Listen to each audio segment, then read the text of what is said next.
घर भड़ा नेबा बेले करंतु नहीं जम्मा भी एसबु भूल भोगिबे भयंकर दंड भांगीजीव दाम्पत्य संपर्क पिला माने होइजिबे कांगाल। जदि भड़ा घरे वास्तु दोष रही थाए तेबे एहार नकारात्मक प्रभाव आपणक जीवन उपरे ही पड़ी पारे। नमस्कार, शुभ सकाळ आपण समस्त को शुभेच्छा शुभकामना। दर्शक बंधु, भड़ा घरे रोहुतबा लोक माने प्रायतः घरर वास्तु नियम को पालन करती नहीं। जदि भड़ा घरे वास्तु दोष थाए तेबे एहार नकारात्मक प्रभाव आपणक जीवन उपरे पड़ी पारे। वास्तुशास्त्र अनुजाई वास्तु दोष जने व्यक्तिंकर जीवन रे समस्या को सृष्टि करिपारे एवं सेमानकर सामाजिक, अर्थनैतिक एवं आध्यात्मिक विकास रे बाधा सृष्टि होई पारे।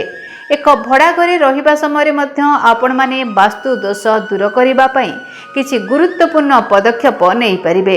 एठारे किछि समाधान विषय रे आमे कहूछु, आसंतु जानि नबा।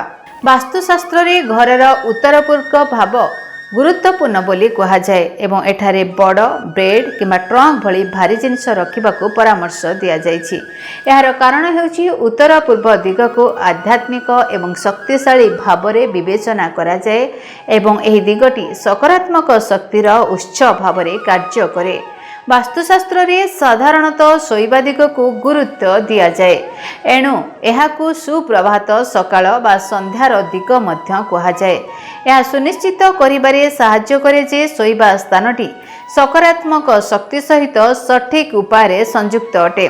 शोइबा समय मुंड को उत्तर एवं पाद पूर्व आड़ को रखिबाकू चेष्टा करंतु, कारण एही दिगटी सकारात्मक शक्ति सहित जड़ित एवं शांति और सुख को प्रोत्साहित करने विवेचना करा जाए।